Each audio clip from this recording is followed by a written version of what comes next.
Welcome everyone to a new series on my YouTube channel. We are going to be looking at what the Spartans have done and different races, and going to be going through and seeing how we've done, whether it's accidents, whether it's overtakes, mistakes. Gonna show it all, let you see how we do. This is the Spa 24-hour that we ran in July. I know it's a little bit late, sorry about that. But I've been doing a whole bunch of other stuff and getting the stuff prepped, so now I have the time. I'm able to put these videos together. The start was a little chaotic. You can see the guy behind us, I think, thought that this was the start line and started to go, but luckily he didn't actually crash into us. He was very close. We were in sort of a middle split. Our split was a 1.9k strength of field, so fairly high split. We got a decent-ish start, but we did let the pack get away a little bit. They started as we were coming halfway around the corner, so we didn't actually see that they would go. And as spotter, I think it was my responsibility to say go, and I didn't in time, because I was watching our guys, making sure we didn't get hit rather than watching the number one guy. So we lose a couple of positions right at the start, but we had actually gone past two guys who had a worse start than us, so we started in P10, lost a position at the start and about to lose another position, gained another one, so now we're up to P10 again, and then the guy in the black, red and silver Porsche behind us is going to harry us through for a little bit. So a couple of laps in now, the guy in the red, silver and black Porsche is harrying us a lot. We were struggling with our tires. We were also on a setup where we were trying to conserve a lot of fuel. Our strategy was that at the end of the race, I think we would do about 2 pit stops less than those around us, which would save us 2.5 to 3 minutes, not having the extra pit stops. So we were pushing fairly hard, but not pushing too hard, because we had quite a stringent fuel target to meet. So we were happy to stay in the draft, lift and coast up the hill where we could, and then as you can see we're now P11 and the guy in the motor behind us gets a really good run. We get a bit of a slide and sort of brown pants moment over there, sort of get a bit of a slide and manages. I mean, how he saved that, I don't know. I've seen other people slide in the same place and absolutely bin it. So very impressed that Jacob managed to save that slide. But yeah, so we're trying to save a bit of fuel at this point. So where we're sticking behind people, we're more than happy to do that. And while we're in the cockpit, I thought what we'd do is just take a ride around in cockpit view and see what Spa looks like in the daylight in the cockpit. So I will just leave this to run for a little bit and I will be back shortly.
I hope you enjoyed that lap around Spa in the cockpit.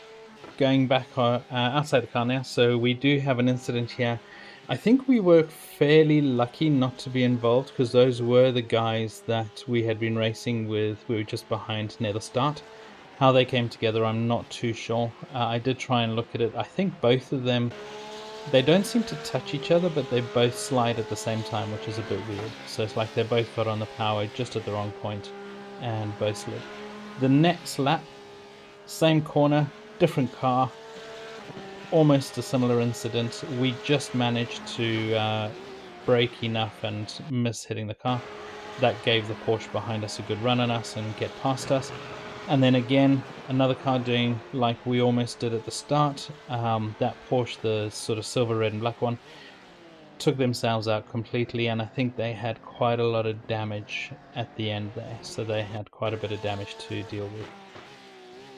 So coming up again, so there's sort of three notorious corners in Spa for accidents. That's one of them, the right-hander hairpin that starts to go down the hill, and if you're on the power just slightly too early, or if you're too close to the curbing, the back end steps out. The second one that's quite notorious is where we were seeing that car and the other two cars have the accident, which is near the bottom of the hill, the left-hander, the double. You're going in at fifth gear, you sort of braking a little bit, changing down to fourth, and then hoping that it just hangs on. So it can also be quite an incident-filled corner, that one. So over the stints that we were doing, we've slowly got a couple of places up.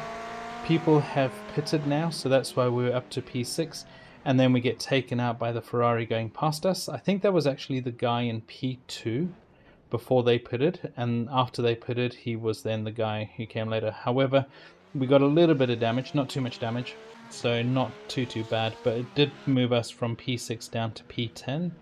And when we came into the pits after all the others had done their pit stops, we ran an extra 3 laps, and we came in P3.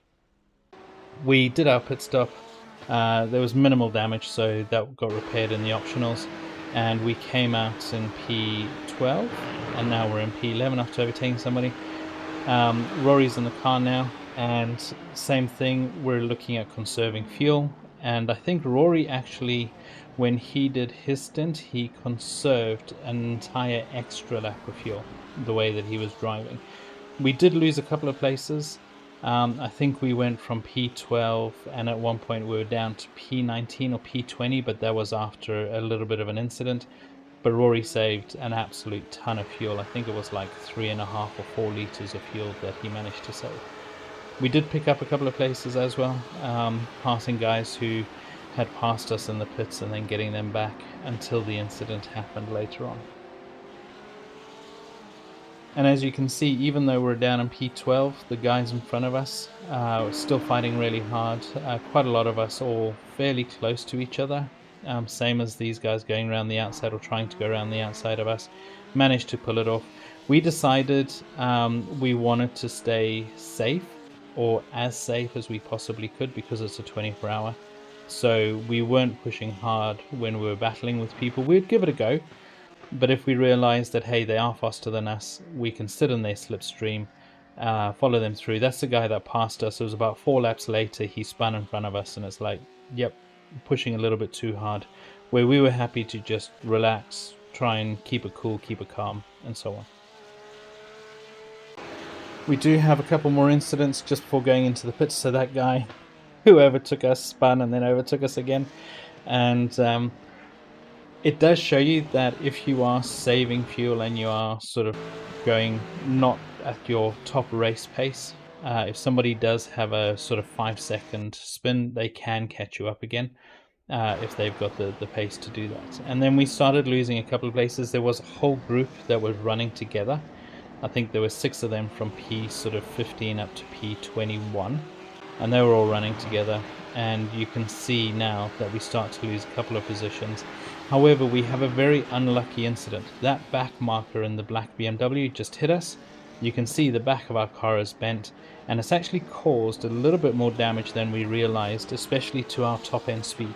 So with our top end speed, we started losing, I think it was only about 6 or 7 kilometers per hour. but still, when you're going down the back straight, that's quite a lot of time.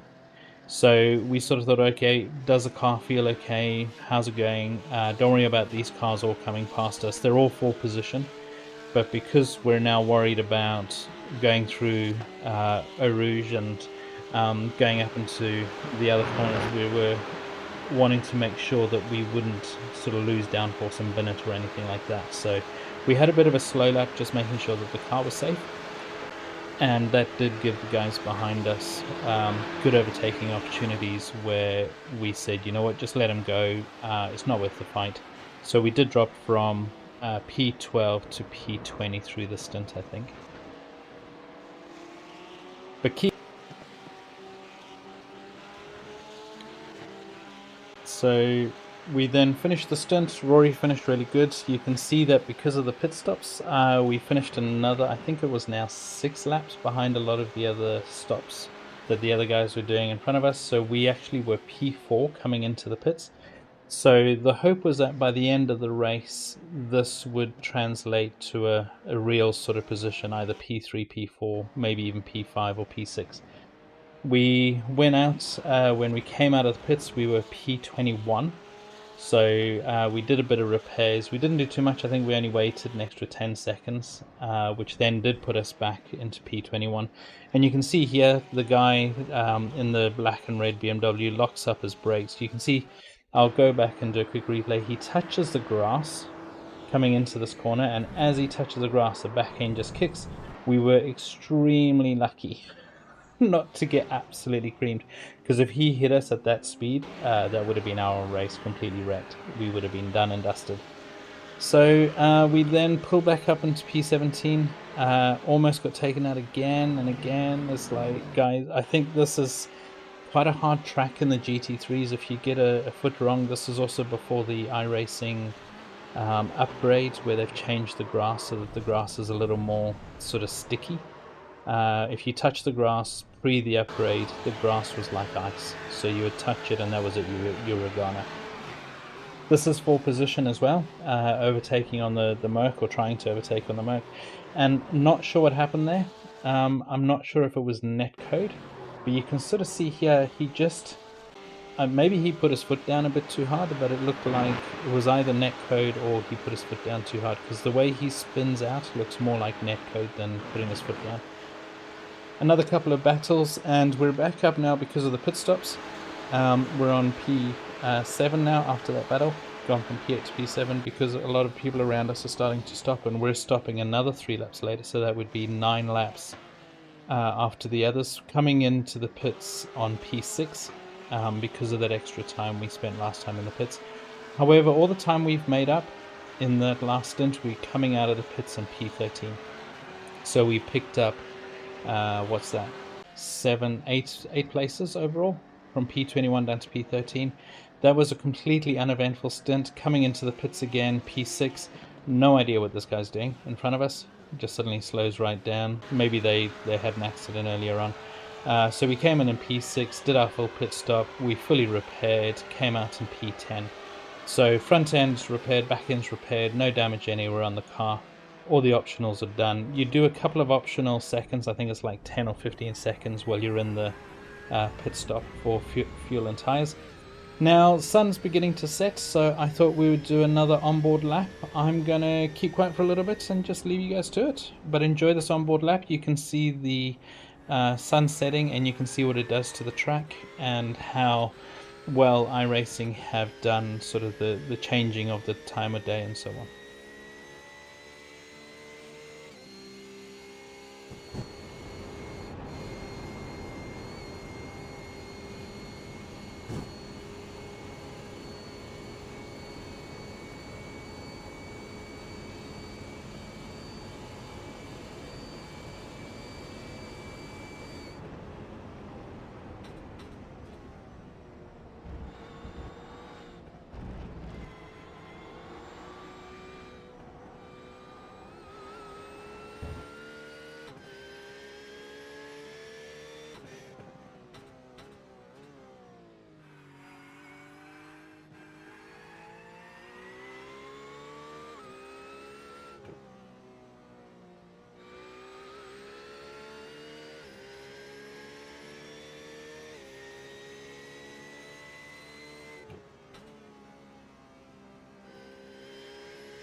Alrighty, hope you enjoyed that lap. I love the way the sun's sort of setting and shining off the building, shining off the dashboard as you change direction in the car, and shining off the track itself so you can't see the lines and so on. So currently running P7, and we had an incident. It wasn't as bad as it could have been. If we had spun and gone to the left, we would have completely wrecked. But because we sort of slid and he managed to catch the slide, we then went to the right and we just smashed took the front grille off. So Jacob did a couple of laps after this, and he said the car didn't feel too bad. It was definitely sluggish up the hill. I think we were down 10 or 12 kph. So we decided, well, we're going to run without it, without full repairs. We're going to just see how it goes. So I got in the car, first stint in the car, went all the way through to the night time, came through. There were no issues. I didn't get any X's, didn't get any issues with other traffic or anything like that, but the car was definitely slower. So we did find we were struggling up the hill. We were able to get past quite easily.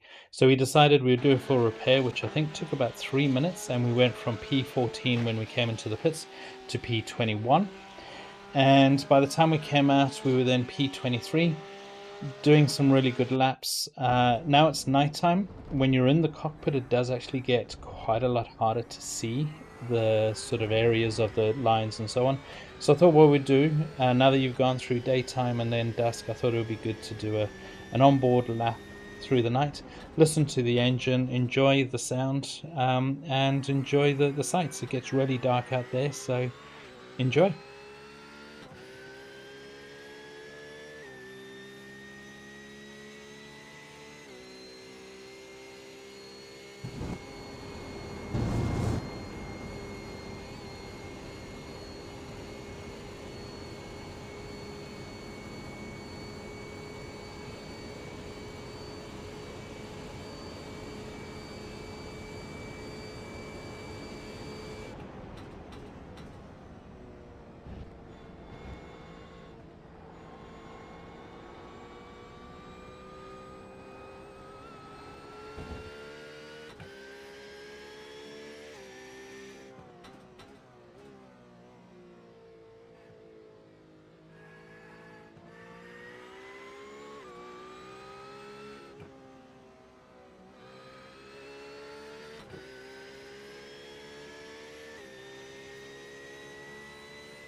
Cool. Hope you enjoyed that lap. I know people say it's the way I set my colors, maybe why it's a little bit of blue inside the car. I do like the blue. I know there are ways you can turn it down completely, but I do like it.